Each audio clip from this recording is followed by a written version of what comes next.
Good morning, Magic players. Welcome to the morning show where we discuss all things Magic the Gathering. You got your questions ready? Because I'm ready to answer them, both myself and the community. We love the conversation, and also we do deck list review.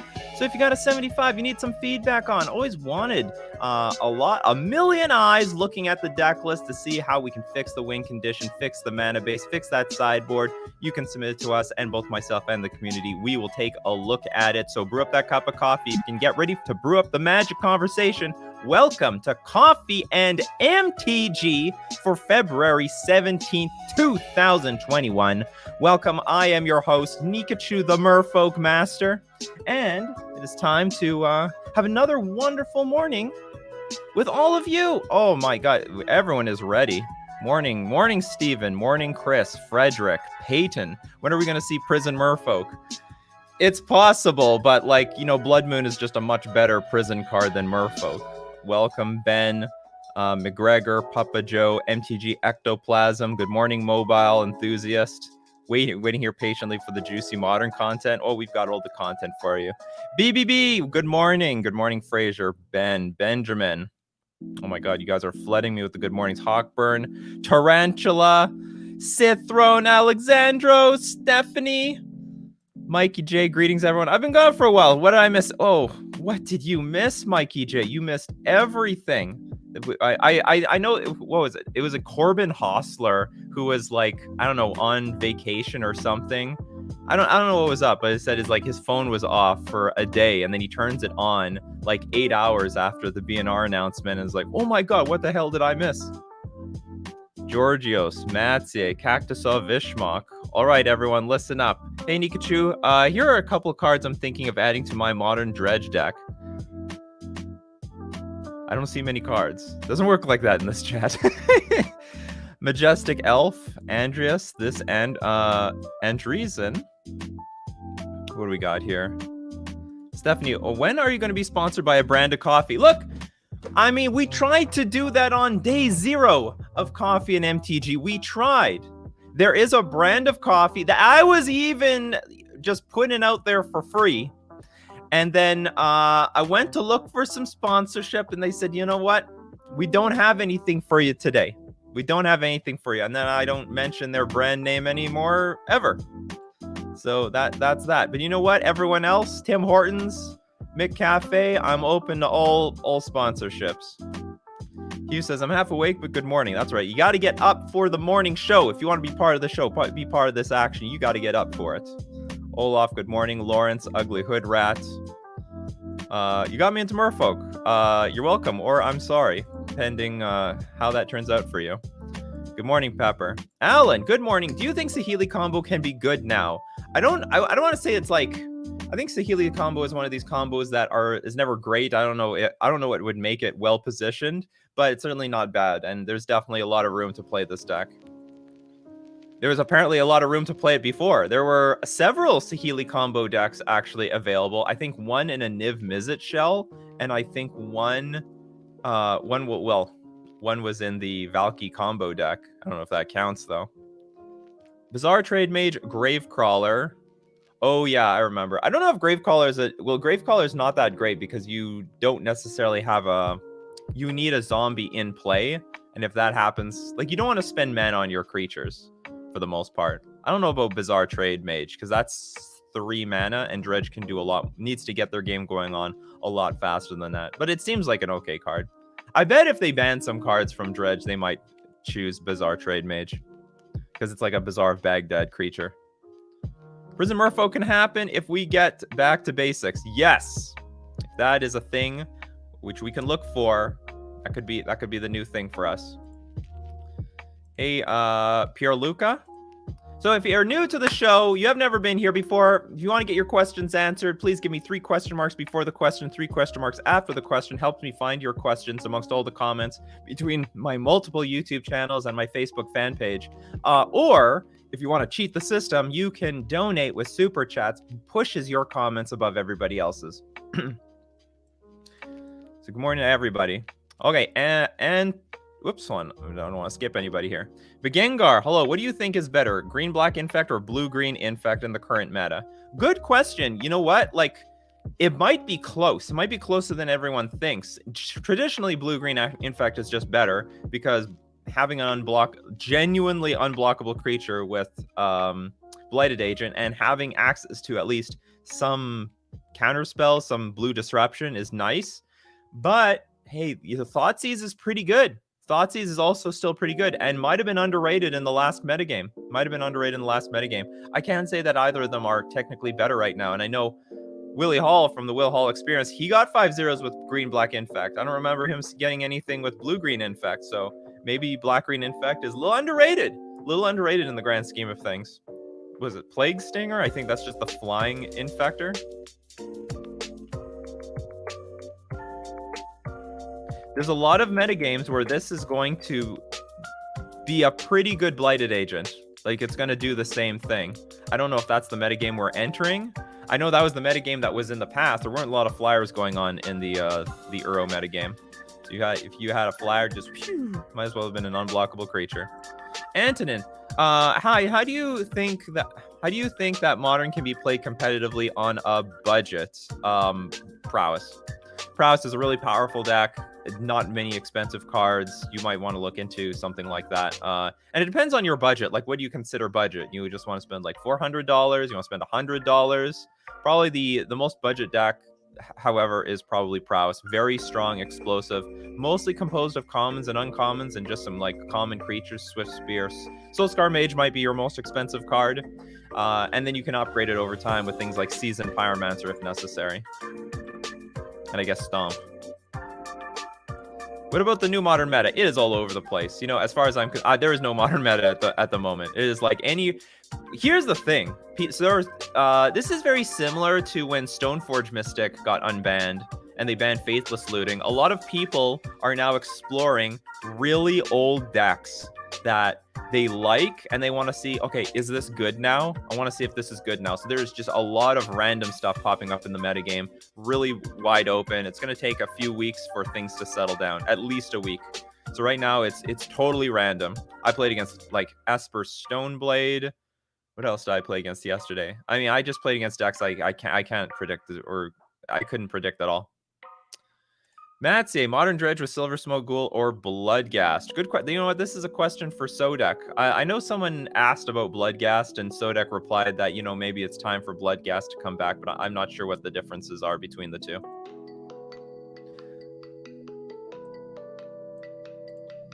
Pierre Luca, Nikachu, would you ever make an updated Merfolk strategy guide? Strategy guide thing has been retired because it takes me too much time. I mean to make more videos on this, but I want to make just like video segments that I have that people who are subscribed on Twitch and Patreon have access to. And also, well, anyone who has access to my Discord, whether it's from YouTube, Patreon, or Twitch. But I only have one video out on Ponza right now, but it's got to be a video format now because it's a lot faster and easier for me to do. When I have to write things down, it takes forever, and I just don't have the time to put into the strategy guide anymore. But I should continue the video series, which I hope is just as beneficial. Oh, where are we are here? The millions of questions. That's great. Let's crack out that conversation. What do you think about Lurrus Bant Merfolk except painful mana base? Disastrous. I tried it. You just get killed by Blood Moon. So I mean, if there's no Blood Moon in the format, it's great. It's a very good idea. But and I wouldn't even go for the painful mana base. You can make it painless. You can play with like I think you can play with like unclaimed territory. You can make it pretty painless in my opinion. But the problem is they play one Blood Moon and it's over. You're just stone cold dead to Blood Moon. Worse than humans, because at least humans can get a Noble Hierarch out early, and if they Blood Moon you at least have, you know, Noble Hierarch to save you, or you have Aether Vial to save you, and we only have Aether Vial. So I mean, it just comes down to that. It was a very powerful deck, but I just got snap lost to Blood Moon. It's like just a 1-card win condition. It's always on my mind, and it should always be on people's minds in Modern if you want to play a 3 or 4 color deck and you don't play any red at all. It's dangerous. Those Bant and Sultai colors.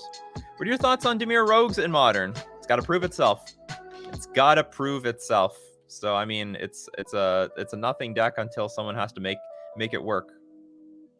They got a lot of new rogues, but unfortunately nothing came about it. Fraser, is Tybalt playable at all. It's expensive, but it's so ridiculously powerful. Yes, the Niv Mizzet decks are now playing it. They still play it because you can go Bring to Light.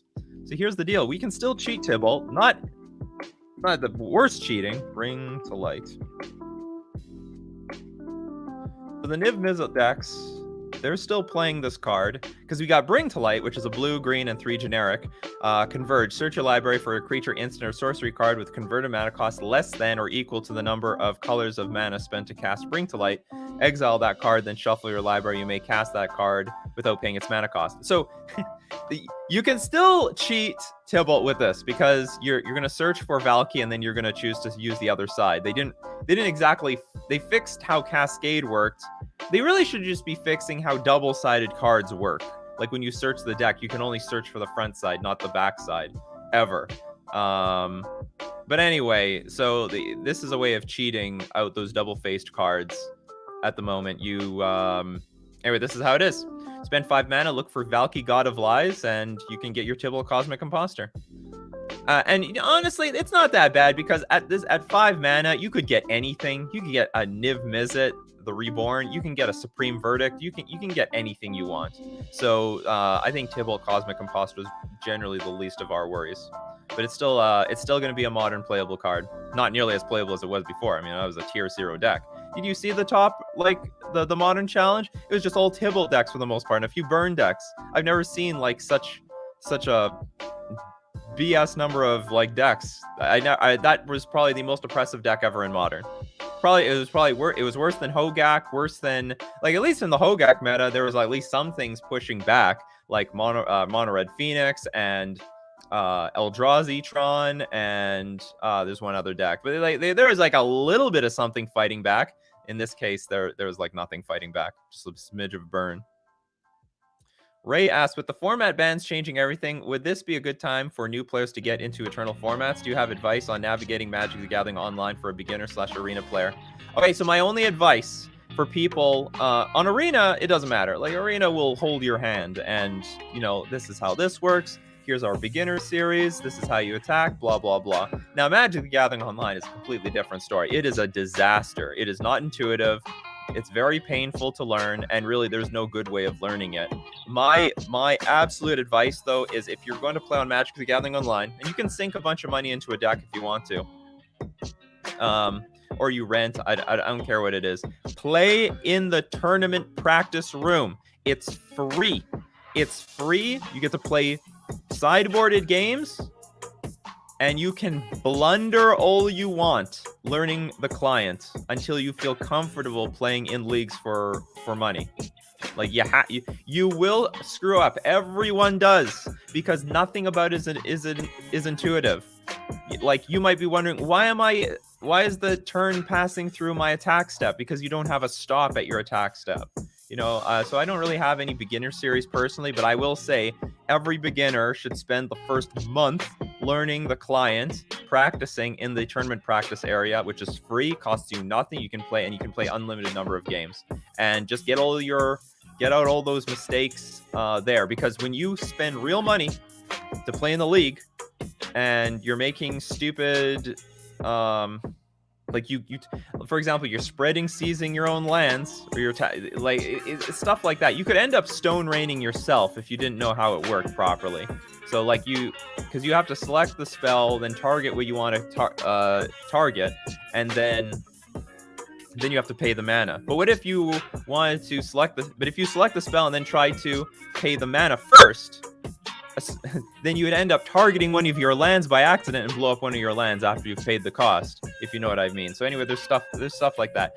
It's a good time to bring in. I don't think there's ever a bad time to get into like Eternal formats, but it's I guess the good thing about it right now is that it's really blown open and wide open. So you'll probably enjoy playing against a super wide variety of decks.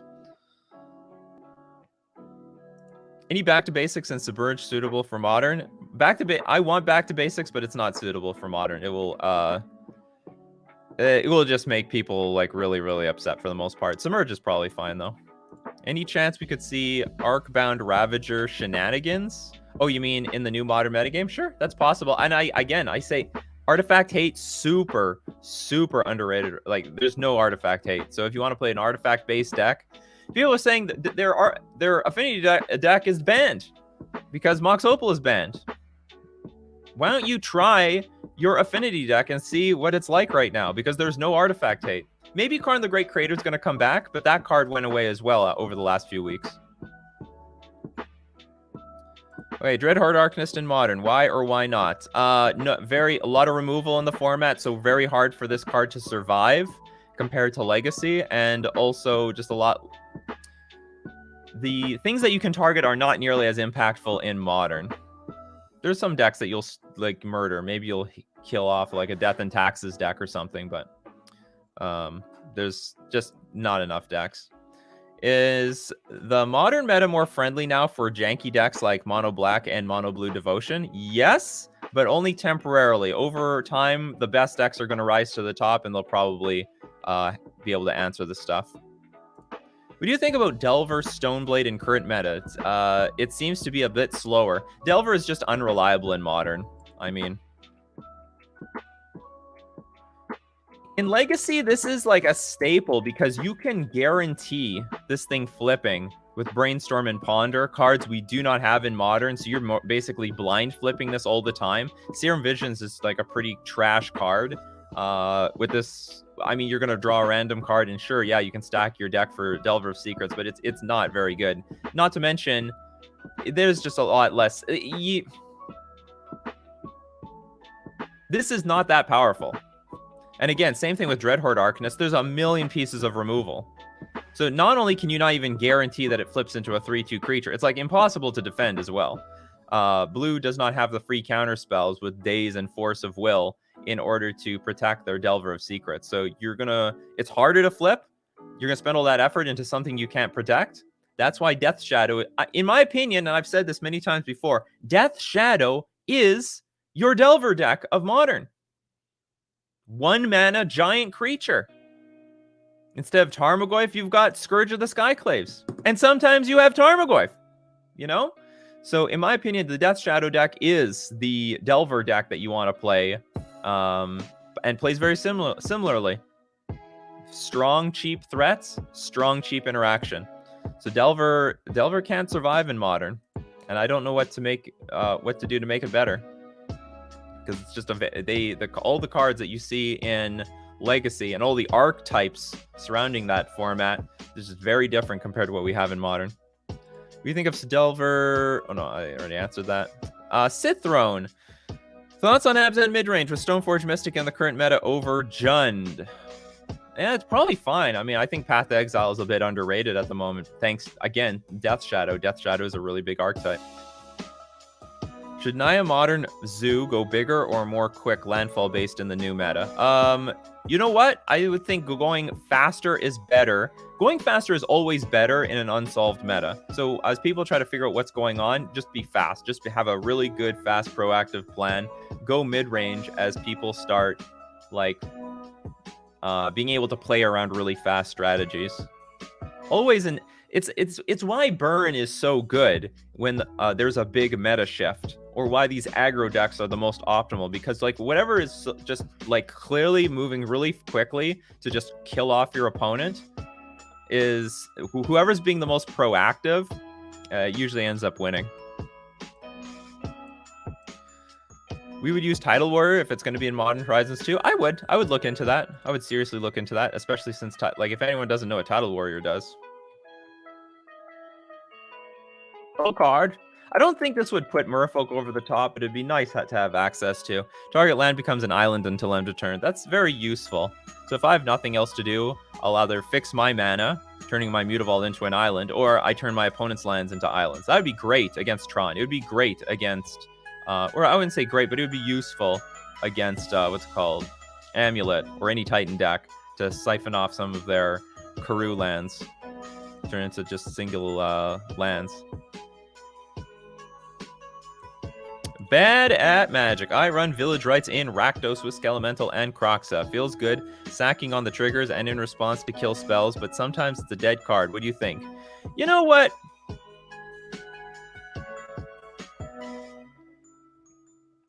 Village Rites is not that bad. So long as you have a deck that can make use of the creatures that go to the graveyard, sort of like Croxa, or Skelemental's going to die anyway, right? But you do need the extra mana. It's good. I would just say it's not a card you can have like 4x in your deck. You should have 2x, because if you flood out on that card, then it's bad. It's bad. So having like 1 or 2, it's okay.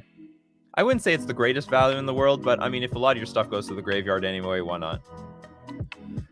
Mikey J, over/under in years until Tidal Warrior is fixed on Magic the Gathering Online. Yeah, that's also another thing. This card, it's broken online. If you target a land with it online, it just turns into nothing, and they can't even tap it for mana. It's bugged, which also means you can't play with the card, because you can't play with a card that you knowingly know is bugged. You know is bugged.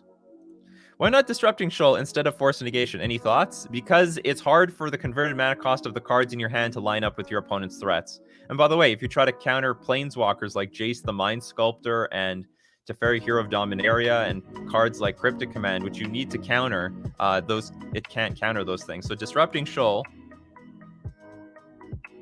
anyone that doesn't know, it's like Force of Will, but the blue card that you pitch needs to be the equal converted mana cost as the card that you're countering. That's hard to line up. That's really hard to line up. It's really clunky. I will say, you against the slower decks, like the control decks, you can just hard counter it, because you can play blue, and X, where X is the converted mana cost of the spell, but it's actually a very clunky card.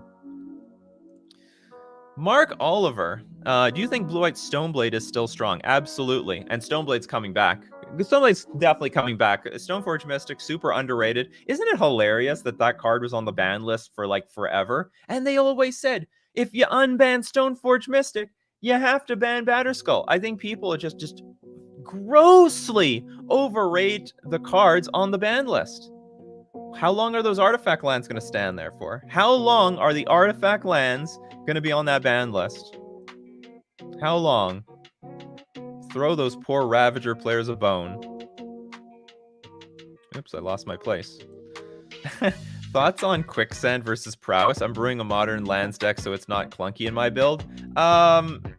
Just not good enough. I mean, you won't kill anything.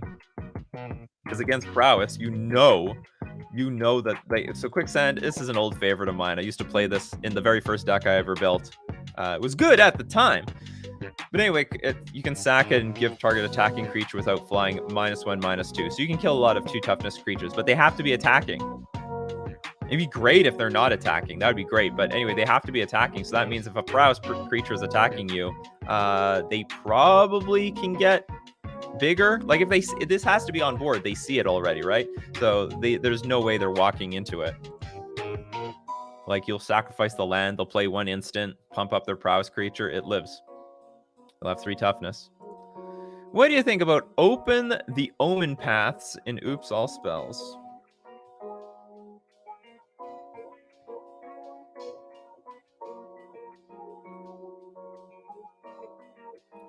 What does this card even do? Instant. Add 2 mana of any one color and 2 mana of any other color. Spend this mana only to cast creature or enchantment spells.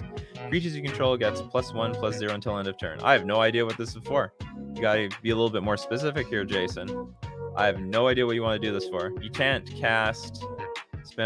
only cast creature or enchantment spells. So you can't cast oh, wait a minute. You can cast... Oh, no. You can cast creatures. Okay, so for 3 mana. I still don't get it, though. Because on turn 2, you're going to want to play a Mana Rock.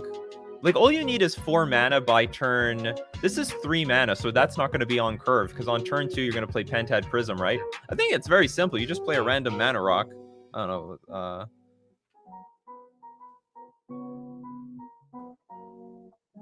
Oh, I have the wrong ones. What's a Mana Rock?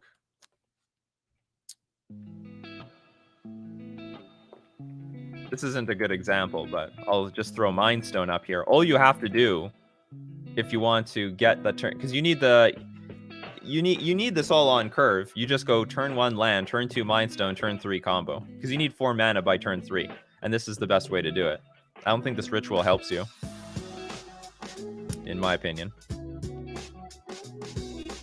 What do you think the next Thalia will do if they print another one? I have no idea, Alexandros. I have no idea. Despite what some people think, I have no ties with R&D. Because I had a pretty accurate description of what was going to happen regarding the rule change to Cascade and also what was possibly going to get banned. Not to mention, I definitely predicted that Simian Spirit Guide was going to get banned. But I promise you, I have no contacts with R&D. I have no idea what they're doing. Antonio, what do you think about the new 5-color scape shift with Bring to Light and Valky? It's been around for forever. They just have an upgrade with Valky, and I think it's quite fair.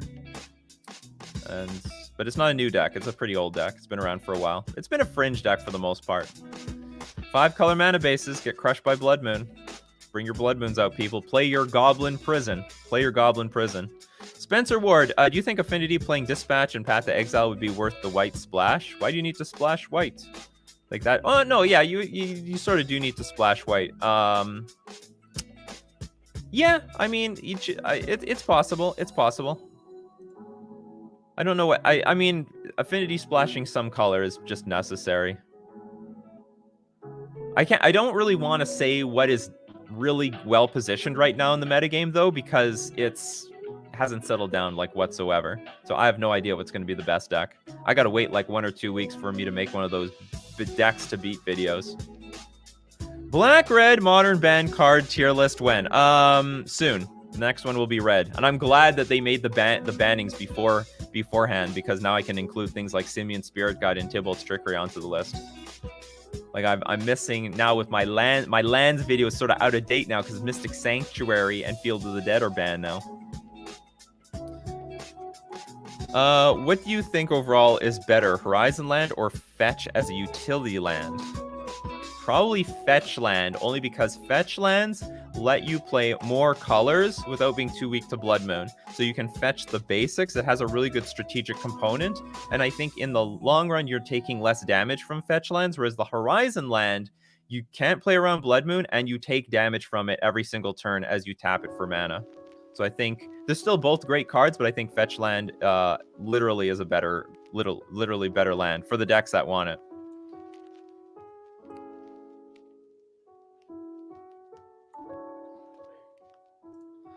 David asks, is Throne of Eldraine, given all the bans in multiple formats, comparable to sets like Urza's Legacy, Darksteel, or New Phyrexia as the member of the Olympus of Broken Deck sets? It's a good question. You know, when I look at Throne of Eldraine, I don't look at it as like, is this the most broken set ever? But they did ramp up the power level of the cards, didn't they? You know what? I mean,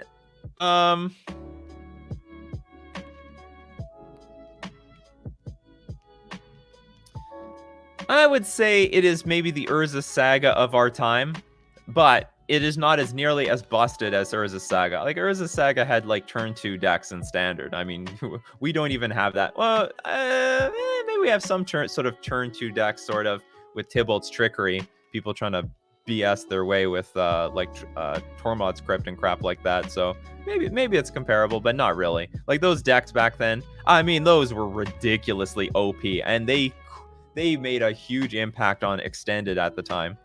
That was a really broken format at the time. Papa Joe MTG. Do you ever play a different deck on paper when Merfolk is not competitive in the modern metagame? Nope. I mean, I play slightly different decks online. You've seen I've played goblins and vampires and zombies and all this other stuff. I have never played anything but Merfolk in paper. At least I can't remember. Like, I don't think I've borrowed a burn deck to play in a random tournament. I think it's 100% Merfolk. Magmatic Chandler and Boros Burn? Maybe as a one of. Maybe as a 1 or 2 of, actually. Just like they played with Grim Lavamancer. It's not the most ridiculous idea. But then if you're considering playing stuff like this, you might as well play Grim Lavamancer. Unless there's a good reason to play this one over Grim Lavamancer. And truth be told, like, Lava Dart kills Grim Lavamancer, and Magmatic Channeler can survive those stupid burn spells a lot easier. How does the data for YouTube show up for you? Do they give you a downloadable Excel file for easier analysis, or do they just give you graphs and whatnot? You know, I think they let me download the data if I want to, but their graphs are, like, more than good enough. I don't need to download the data. They have it presented, I think, more than good enough. Genesis, do you think Nile Landfall or any zoo decks are able to be in the meta or have any potential? I don't expect a lot of landfall decks to do that great, but maybe there's a zoo deck possible. But again, the problem is creature-based decks are, you got to be able to fight through the removal. So you better have something really special about these zoo decks that can fight through like the infinite amounts of removal. And they got to be beefy. They got to be beefy. What is that? There's a new Wildfire card. Something Brushfire. Is it Brushfire? Yeah, Brushfire Elemental. So you look at Brushfire Elemental. This card is basically unplayable because it's a 1 toughness creature. Like, Modern is not kind to creatures like this. It's just not kind at all. Unless, like, Lava Dart and Gut Shot and Plague Engineer and Walking Ballista all get banned.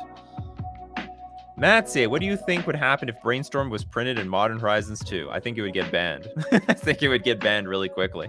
Now, like, Ponder is one thing, but Brainstorm is a completely fucking different... That's a completely different ball game. That is very close to Ancestral Recall. Like, it's very, very close. There is a reason that... I mean, even in Modern right now, on an empty board, if someone plays Jace the Mind Sculptor, they've won. I mean, it's just GG. You're not coming back from it. 2 Brainstorms and you're dead. Like, because the idea and the power of Brainstorm is you draw into fresh cards, you put 2 garbage cards back on top of your deck, and then you just use a fetch land to fetch away those garbage cards, and then you can draw another fresh 3 cards off of the next Brainstorm. Hey, Miguel. Thanks for representing us on Facebook. How has Bind the Monster been doing for you? Very well. Very well. I don't know if it's still going to be as well positioned in the next metagame that we're running into, but so far I don't feel like particularly punished for running it. Would you like a cycle of lands like Cavernous Souls, but for artifacts and enchantments? Probably not. I bet that's not going to favor the counterspell decks. That's going to favor the artifact decks. And you got to be really careful about giving artifacts like tools, because artifacts get the fuck out of line all the time. You look at the ban list. You look at the artifact lands. The artifact lands are banned because people are so fearful of those cards breaking some artifact deck. You got to be really careful about giving artifacts like some resistance to one of the few answers to them in the metagame, or just in Magic, period. Miguel asks, thoughts on Leyline of Vitality for elves to survive lava darts? I think that's the +1/+1. It's possible. I mean, I've never played with this card. If it's not, creatures get... Oh, it's only +0/+1, right? Whenever a creature enters the battlefield under your control, you may gain 1 life. That's not bad. That's not bad. I'll say this much. If this fixes the problem, then play it. I don't know if it's good enough, but I mean, it looks decent. Like, the other option is just play beefier elves. Play less mana dorks. Take the deck in a different direction, because this is still a card to protect your creatures, but the gaining life thing is really appealing. And if they can't kill your creatures, then you get that synergy, right? It actually looks pretty good. I think it looks not too bad. Can you rank tribal decks in terms of power lately? Spirits, most powerful. Everything else, not nearly as good. It's hard to say what lately was. In the last modern, the Euro metagame, Spirits was above and away the most successful tribal deck. Good morning, Paul. Already brewing my coffee today. Would you think if they print Careful Study in Modern Horizons 2, it'd be a fixed version of Faithless Looting? Missing my Phoenixes in Modern. Nope. No, I do not think it would be a fixed version of Faithless Looting, and I think it would be in my opinion, it's a catastrophe. But here's the deal. It's not the back half of Faithless Looting that I'm afraid of. It's the front half of Faithless Looting. The drawing 2 cards and discarding 2 cards from your hand on turn 1. This is what creates the turn 2, turn 3 kills. I don't want that printed. So I don't think it's a fixed version, because it's the front half that creates the degenerate games. You know what doesn't create degenerate games? What if there was a 3-mana Faithless Looting that did the same thing, but 3-mana flashback? That would be very fair, because it's not the back half that's broken, it's the front half that's broken. Anyway, so I don't think, I mean, they might print it, but I don't think it's fixed. And a lot of people would say, well, now the red decks can't play it. Yeah, but now they'll just make blue decks that will use it. They might even change Hollow One so that they could use this card. Uh-oh, missed a lot of comments. Oh, yeah, it's the talismans. That's what it was.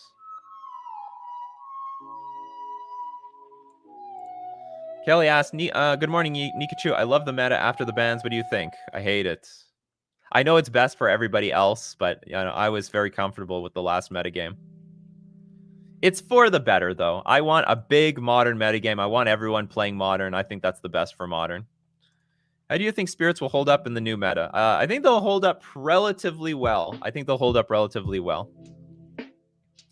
Or, well, I mean, I guess they suffer from similar problems Merfolk has. Their better matchups just got killed. We're talking about things like the Uro decks. So the good matchups are gone for temporarily.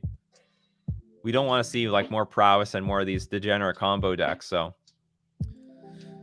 who knows? They will be good in the long run. Those tribal decks, we know how to adapt. We're good at adapting.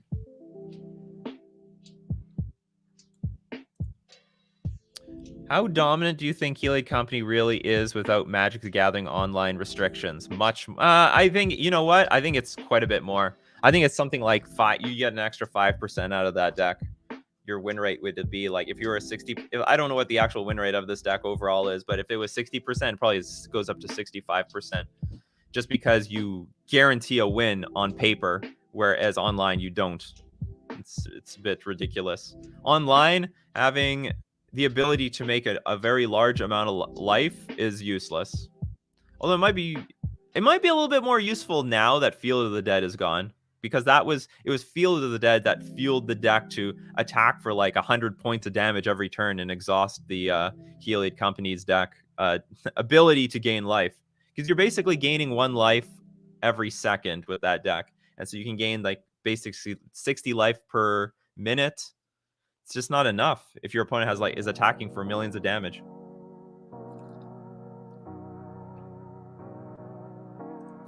What deck are you least excited to see make a comeback now that Uro is gone?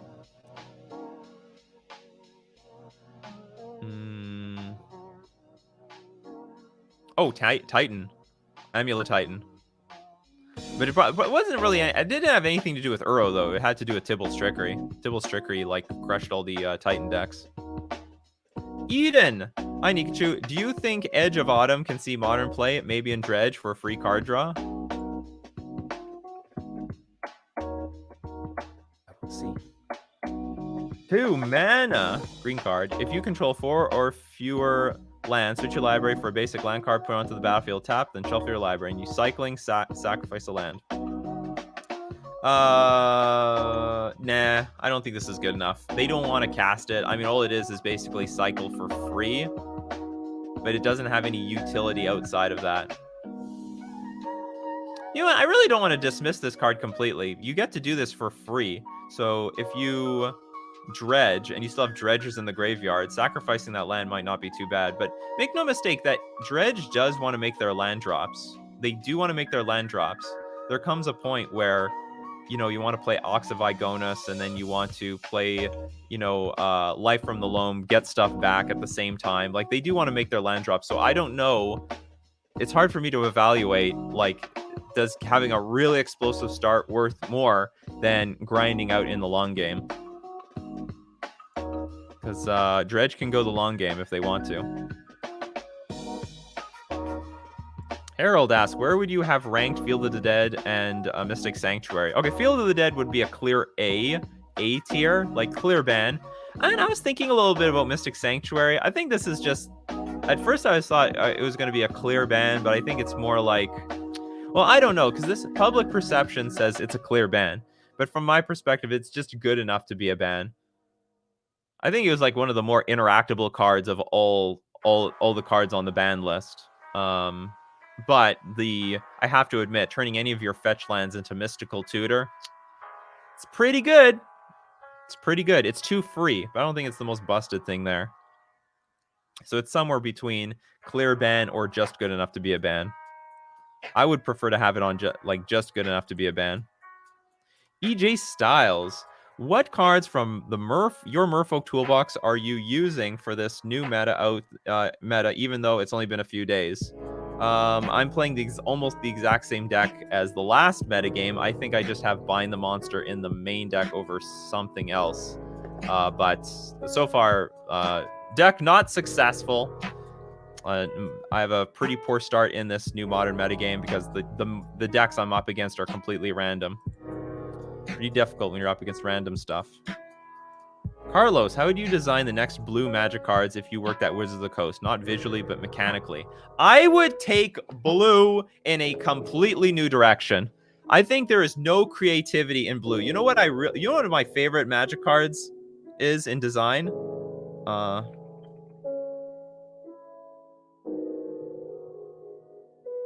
my god, Scryfall, you don't have this card?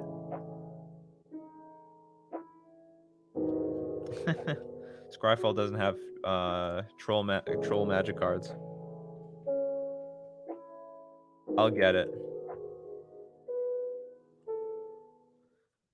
More or less? I think this is a very blue card. Very blue. And Magic should explore this more. I think design should explore stuff like this. So instant speed, 1 mana, instant, add or subtract 1 or 1 from a number or number word on target spell or permanent until end of turn. So you could kill Noble Hierarchs with this. You could change the text on Lord of Atlantis to say plus your creatures get +2/+1 until end of turn. Or you can change +1/+2 until end of turn. You can change Faithless Looting to like draw 1 card, discard 2, or some crap like that. But the point is, like, blue can be taken in a very different direction. I think it's a very stale color. It's very stale, and what it does is it counters spells, which is terrible. Counter spells are so bad now. They're only good against combo decks. Anyway, I would move it in this direction. You know, there were things like Mind Bend back in the day. You know, they were trying stuff like this. So change the text of target permanent by replacing all instances of 1 color word with another or 1 basic land type with another. So there's got to be some way of utilizing more of this stuff. Although these cards are bugged online. They don't work at all. I've tried to play them. They just literally do nothing. But like, blue's got to take a different direction. Like, there's too many of those spells that was like, target creature gets -3, -0 until end of turn. Those are bullshit cards. They're just garbage. Garbage draft nonsense. But I would, if I were working at Wizards of the Coast, I would try hard to give blue a new identity. Like, a very new identity. Blue should be, like, tricky and, like, sort of out of this world with what they can do. And it's just bad counter spells and just bad spells and milling, and like this is just garbage. Or at the very least, if you're gonna start milling, let's start milling with exile so that people cannot just put stuff from their graveyard back in their library. There should be more milling with exile so that becomes like an actual deck. Why do players dislike the OG check lands like Dragon Skull Summit and Sunpetal Grove? Because it's hard to build a mana base with fetch lands and shock lands with those. Basically, they can get really clunky if you like try to max out 4 Dragon Skull Summit and 4 Sunpetal Groves, because you can never play that on turn 1, or else it comes into play tapped. And this, I mean, I guess that what it comes down to is just much better lands out there. You know, why play?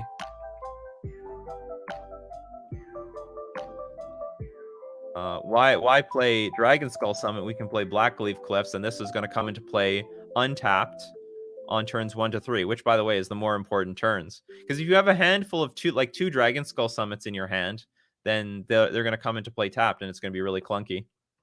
That's the problem. 'Tis the problem.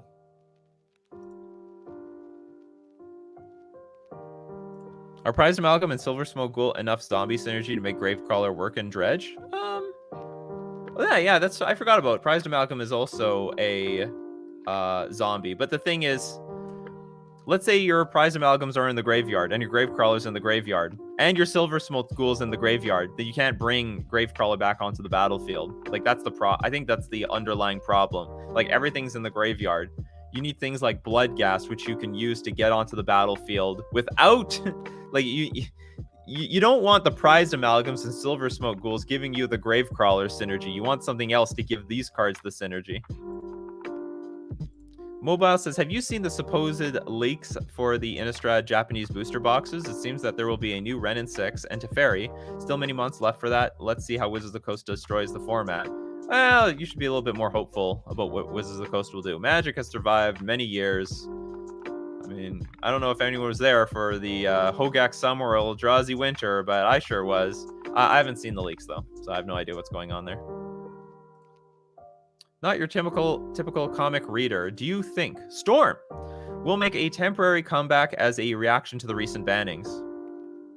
I think Storm was very underrated during the last season. One of the highest trophy leaders, maybe the trophy leader himself, was playing Storm. So Storm was well positioned in the last meta game, but probably was maybe, I don't know if it was well positioned or it was just positioned well in the hands of a Super Storm Master. But I can only imagine that it will. It's probably fine. It's probably still fine in this new metagame. It's like, it's proactive. It's doing their thing. And everyone else doesn't know what to prepare for, so they won't be necessarily trying to prepare for Storm.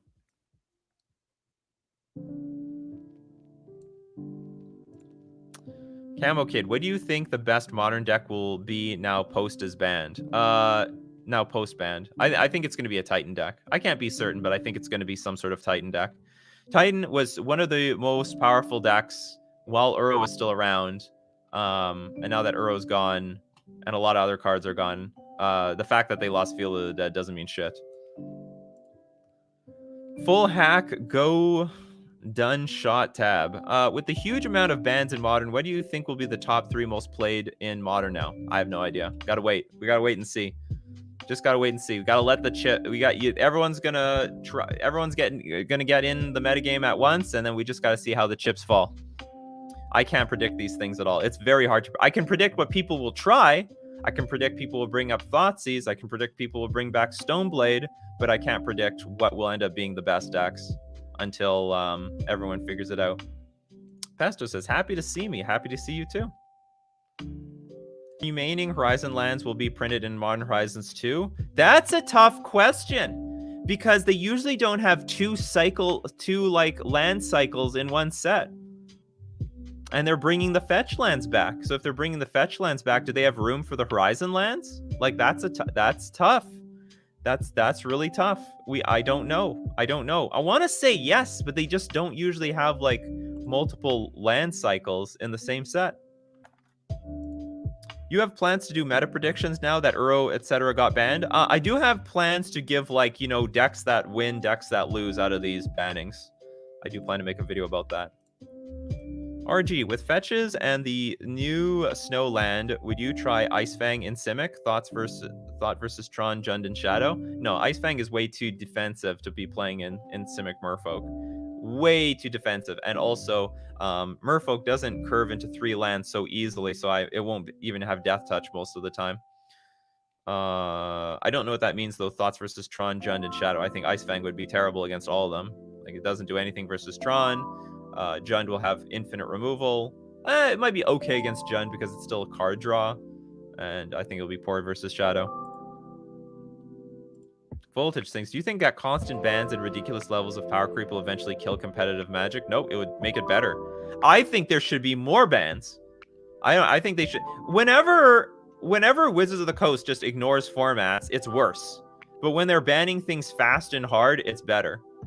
And I will say it's not so good for Standard or Historic on Arena, because if you buy into a Historic deck, like, you can't trade any of these cards. You can't dust cards. So when one key card in your deck gets banned, your deck might be banned. Like, when people bought into the Winota deck, dropped $200 on this Winota deck, and then Winota gets banned. I mean, okay, your cards are good, and all that, but they're like scattered.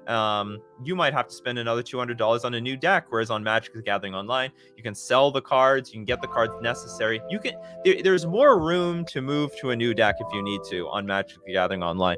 Not to mention there are the rental services. So Pioneer did great with constant bannings. The format exploded in popularity because of constant bannings. I think there should be more bannings. I don't necessarily think there should be more power creep, but I think Wizards should lay down the law more often, in my opinion. Should lay down the law. What's my favorite tribe after Merfolk? Sort of want to say Slivers. I really like what Slivers can do in Legacy. Modern doesn't really do it for me. They're missing like the good Slivers, but I want to say Slivers. Slivers is slivery.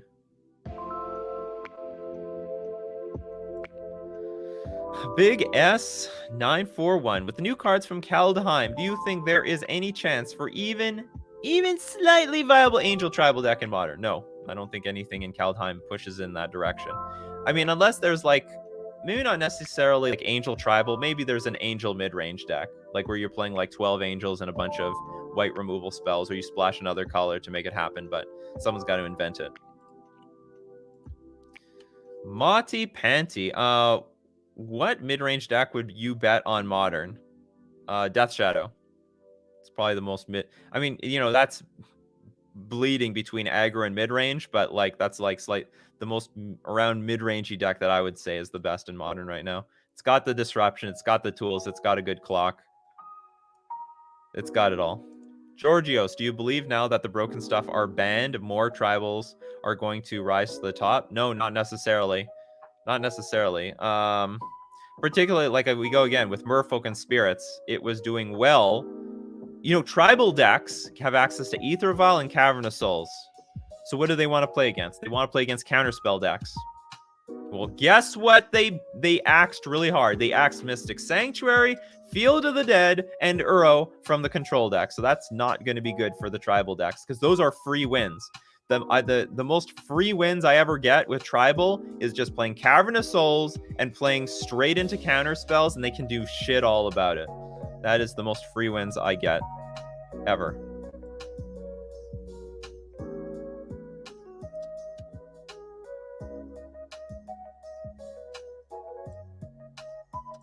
What if Faithless Looting was a 3-drop that flashed back for 1? I think that's still a bit dangerous because you can then discard the Faithless Looting with some other card like Lightning Axe, for example, and then play it for 1 on the following turn. Would you call Zombies an aggro deck or a mid-range deck? Probably mid-range. Like, I call Merfolk a mid-range deck. I don't call it an aggro deck.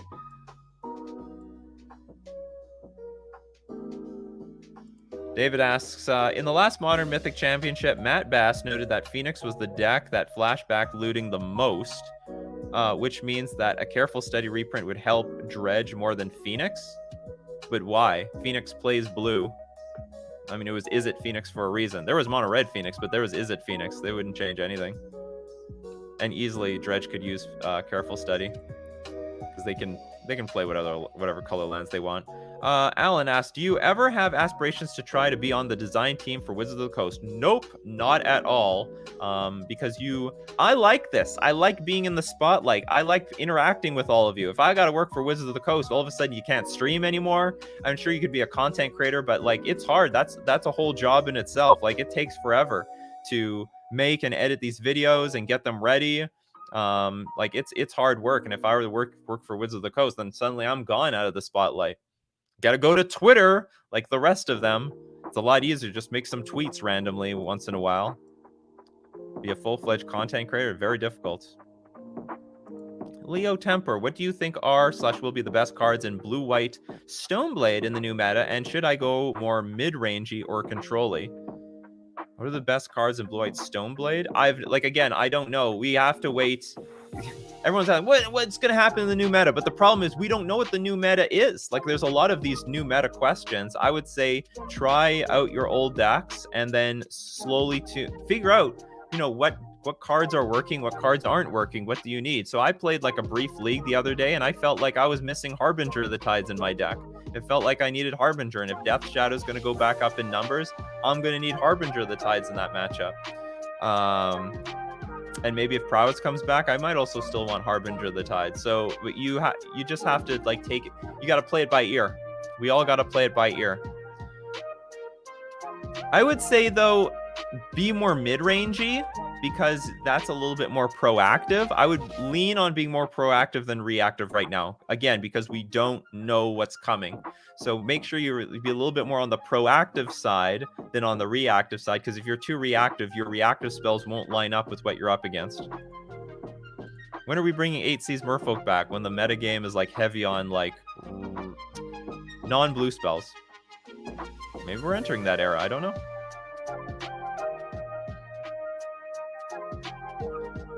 Okay, I think this has got to be one of my last questions. But Gengar, what do you think would happen if somehow infect creatures would be legal in Pioneer? Would it be broken even without modern pump spells? There's like tons of replacement pump spells though. They got a lot of good. They have a lot of stuff. It would probably be broken. Like it's and there's no force of negation or anything. They don't have the mana efficient spells like we do. I think it would be broken. All right, you guys know what time it is. It's deck list review time. Let's review some deck lists. So if you don't know how this works, in my description, there is a link to my Discord. Join my Discord. And in my beautiful Discord, there is a channel called Deck List Review. Now, at Deck List Review, enter the command !review review deck space. Give the URL to your deck list, and you will be eligible at random to get your deck list reviewed by myself and the community. And we have a wonderful community hungry to see these new decks. They love seeing spicy new stuff. Sometimes there are streamers here in the crowd. They're looking for something new and interesting to play against. So let's go check it out. And as we wait for people to submit their deck list, we are going to thank our sponsors, starting with Fusion Gaming Online. FusionGamingOnline.com, my favorite local game store, Canadian local game store. It's where I get all my paper singles from. And the deal of the week this week, 15% off all Secret Lair singles and sealed product. You need that special Serum Visions that looks like Sans from Undertale? You can get that from Fusion Gaming Online. And by the way, if the deal wasn't sweet enough, I can help you out with an extra 5% off. Use discount code Nikachu to get an extra 5% off all your purchases and also help support the channel. And we're also going to thank our other sponsor, Mana Traders, the premier place to rent Magic cards online. And in this new meta, you don't know what you need yet. So why buy and sell the cards constantly when you can rent them and rent at an unlimited capacity with Mana Traders? You can support the channel by using my Mana Traders link in the description below, or save 15% off your first 3 months using my coupon code Nikachu. Alrighty. Deck list review time. See what we got. I have from Rookx, White Finity. So it sounds, this sounds like the sounds like this is a sequel to the question, and we are viewing this deck list on the absolute worst website to view deck list, deckstats.net. Absolute dog shit website, period. But with that out of the way, let's look at White Finity. We got the Flagstones of Trocare. You know what? I don't know if I'm a fan of 4 Flagstones of Trocare in this deck list. How do we abuse that? Well, I guess it doesn't matter, right? It's a legendary land. So, I mean, if you play the second one, it just goes into the bin. You get a Plains card, but it puts it on the battlefield tapped. Oh, no, but you can tap 1 Flagstones, play the second one. Yeah, okay, so it's a free roll. It's a free roll. What a weirdly designed card. That's fine. Snow-covered plains, wind-brisk heights. What do you need? Look top 4. You may play the exile card without paying its mana cost if you attacked with 3 or more creatures this turn. Okay. 22 lands. Well, if you're playing Affinity, you need to play with some of the creature-based lands. Like, we're missing something here. Valley Garden of Thraben. Does this help you? Ornithopter, Memnite, Leonin Arbiter. This doesn't make a whole lot of sense now that we're playing, like, actual white cards. It's like, what's the point of Ornithopter? Is it just to, like, get it boost by Signal Pest? Because Ornithopter without Signal Pest is useless.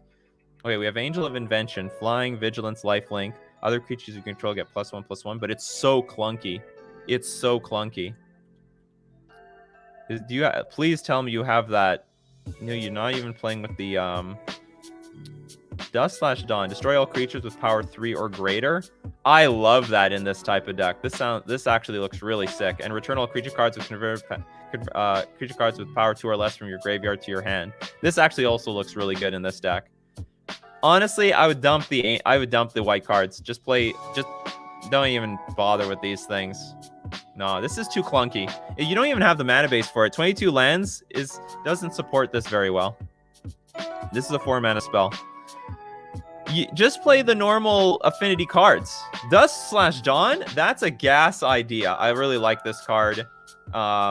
So like you can potentially just completely wipe the board of anything that is not your stuff and then like attack. And you can also have Dawn, which is like you can return all the stuff back from the graveyard to your hand, including your 0-drops, and you just get back to business. So what I would do is just play the classic affinity stuff. Play Ravager. Play because this is too expensive. It's just way too expensive. It's just way too expensive. And also this blows up this stuff. Like it blows up your Thalia. You know what I mean? It blows this thing up. So it has no synergy there. So replace this stuff with Arcbound Ravager. Okay, I can't remember. What are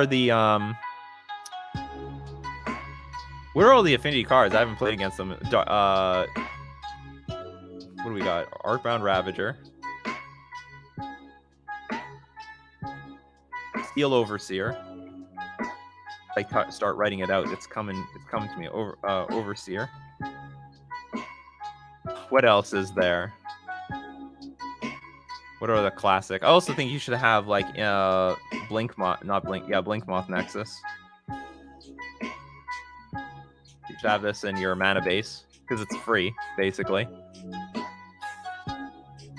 Yeah, you could have Hangerback Walker, and actually, Hangerback Walker might also get blown up by your own thing, which is not too bad.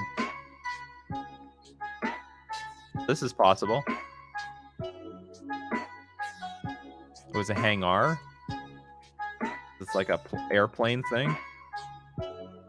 But anyway, you just like I see what you're trying to go for here, but the white creatures have no business in this deck, like none at all. None at all. Even the Leonid Arbiter doesn't do anything. Like, it has very weak synergy with Path to Exile, and that's about it. Now, Dispatch is fine, but I think that you might be overgoing with the... I mean, Dispatch might be better than Path to Exile in this deck, but Dispatch won't have Metalcraft if you're playing with so many white creatures. I mean, you barely have any artifacts, to be honest. This is not an affinity deck. Like, look how many artifacts you have. This deck literally has 3 artifacts in an affinity. That's not an affinity deck. And it has no synergy with your white creatures. And your white creatures have no synergy with anything else. So, play an affinity deck with Dispatch, with Dusk of Dawn, with the white lands. That's totally fine. But you got to go affinity, because otherwise it's just a weird janky mid-range deck. Really janky mid-range deck with like some random angels, and like Dusk and Dawn has no synergy with any of those creatures. Why flagstones? I don't know. It's free, I guess, for the most part. It's free. For the most part, it's free. Let's move on. Eppermere, standard Gruul combo. All right, standard players. Come out and help me here. I depend on you. Gruul. Okay, please give me a description. Excellent. We have a bit of a description. It doesn't take for very long. Budget best of 1 list for standard. Also has a sideboard for best of 3. Good at making big beaters and drawing 12 cards in a turn. Combo. Get Classification in graveyard with Cathartic Reunion. This is enchant creature, and classification enters the battlefield. Tap enchanted creature. Enchanted creature gets +20/+20. That's pretty sick. So you got to get into the graveyard. Opponents mill or end of turn discard. Play Storm. Oh, you depend on your opponents milling you? Okay, anyway, you have Cathartic Reunion. Probably you should have another enabler. Storm Herald. When enters the battlefield, return any number of aura cards. Oh, this creature. Yeah, attached to creatures you control, exile those auras at the beginning of your next end step. If those auras would leave the battlefield, exile them instead of putting them anywhere else. I've seen this type of deck in Historic, but I never saw it in Modern. Get back Classification. play Kazuo's Fury as an additional cost. Oh, no, you don't need to do this. Doesn't this have, like, haste? Yeah, it has haste. This starts to make it a little bit janky. Play Kazuo's Fury or Fling. I mean, it's still something. Dodge, counter magic, profit. Now, profit, you always have to have profit as part of your plan. Okay, I think we've more or less have it figured out. Now, beautiful thing is you gotta... It's a 2-color deck, so that's pretty sick. I like that. When do you think Teferi will get banned in Modern? Yes, based on the rate that they're banning cards. So we have Nexus Wardens, 1/4 with Reach. Whenever an enchantment enters the battlefield under your control, you gain 2 life. That doesn't seem like the most busted value. Citizen Champion. Whenever an enchantment enters the battlefield under your control, put a +1/+1 counter on Citizen Champion and draw a card. Okay, drawing a card is more useful. And Storm Herald, which is like the name of the game here. Cathartic Reunion, Fling, Kazuo's Fury, Storm's Wrath. Deals 4 damage to each creature and each planeswalker. Is there no other way of milling cards? Or like discarding cards? Is there just no other way to do this?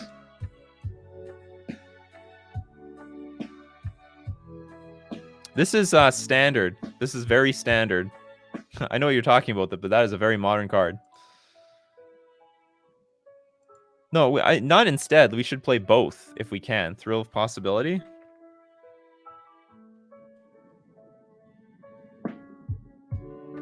As an additional cost to cast the spell, discard a card, draw 2 cards. Yeah, that's a possibility. I like the possibility of Thrill of Possibility, and it's legal. And all you need to do is get one Colossification in the graveyard. And by the way, okay, if you're making a combo deck based around this, you need 4. Like, you can't play with less than 4. You need to go all... If you're a combo deck, you need as many copies of the combo as possible. So you need to have 4 of these cards. I'm flabbergasted. You only have three copies. You got your... And you don't even have many ways of digging for it. Like, if your deck is founded on this card, you need max copies as possible. Like, maximum. So you got to go 4. I don't know what you take out. And I do like the idea of Thrill of the Possibility. That seems like a good idea. No, we go 4 Thrill, 4 Cathartic. You got to go as many ways to make this as consistent as possible. Yeah, absolutely. We need 4 Colossification. Oh, Thrill is instant. So I don't mind the creatures. I don't know how many creatures we need to stall the game until we get this beefy boy in play. So Ken's, what are the other cards? Because also you want to use Fling. That's fine. So we have like, what, 4 cards? Similar to this power. Deals 4 damage to each creature and each planeswalker. So that's not too bad if you need to be a little bit control-y, but it kills off your creatures that you have. Maybe you should have less... Oh no, you need to have... Well, we're only comboing off of this card, right? So Kenrith's Transformation. Enchant creature. When Kenrith's Transformation enters the battlefield, draw a card. Enchanted creature loses all abilities and is a green elk creature with base power and toughness 3/3. Seems sort of crappy, to be honest, but I don't know what auras there are available. Rune of Might. Enters the battlefield, draw a card. I mean, these are good things, so long as you can draw cards. As long as an enchanted permanent is a creature, it gets +1/+1, has trample. As long as an enchanted permanent is an equipment, it has equipped creature, gets +1/+1, and has trample. Okay. Rune of Speed. ETB, draw a card. As long as enchanted permanent is a creature, it gets +1/+0 and haste. As long as enchanted permanent is an equipment, it has equipped creature, gets +1/+0 and has haste. And will follow Haven. Enchant land. Whenever enchanted land is tapped for mana, controller adds an additional green. Sack, create a 2/2 green wolf creature token. Activate this ability only during your turn. This seems like a weak card. This seems like one of the weaker cards. You might want to have an extra rune, an extra nexus, an extra colossification, and maybe more flings or something instead of this one. This seems like pretty weak because you don't need a whole lot of mana to cast these cards. Your curve is like relatively low for the most part. Oh, actually, maybe we just dump 4 of these and then add 1 Classification and 3 Thrill of Possibility. Yeah, this is a standard deck. This is a standard deck. So I'm number 1 with combo. I mean, unless you have a lot of ways of searching for your combo piece, which we don't.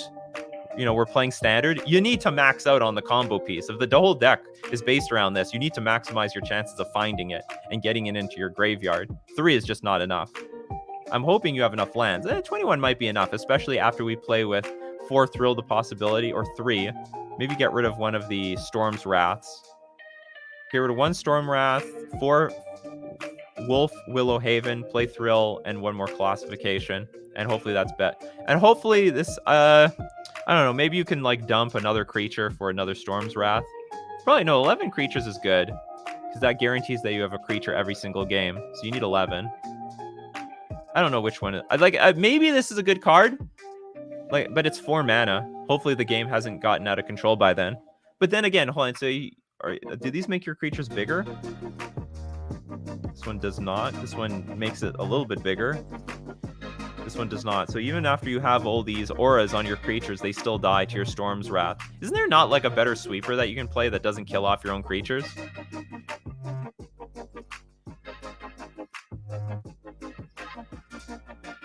Maybe get white to get an enchantment tutor. I think at 3, I think this is a budget deck, and I mean, look, they don't even have any dual lands in here. So I think adding the 3rd color is just going to be too hard. But I think those are the simple, easy suggestions that will give you the most value for a combo deck like this. So thanks for asking. All right, everyone. That's it for Coffee and MTG. If I didn't get your comments or questions or deck list, don't worry. We do this Monday to Friday starting at 9 o'clock a.m. Central Standard Time. Be there or be square. If you love Coffee and MTG, if you love me, you want to support the channel, you can leave a sub at twitch.tv/Nikachu MTG. If you have Amazon Prime, you can do it for free. You can do it, well, for free. You've already paid for the Amazon Prime, but you can support the channel, but at no extra cost to you. Also, you can do so at Patreon. Become a patron at patreon.com/Nikachu MTG.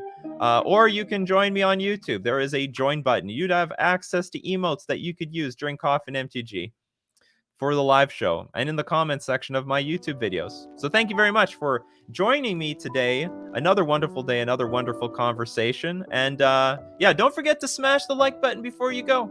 Sort of helps the YouTube algorithm, although I take this off of my main YouTube channel instantly. But keep brewing up that coffee and we'll keep brewing up the magic. I'll see you all next time.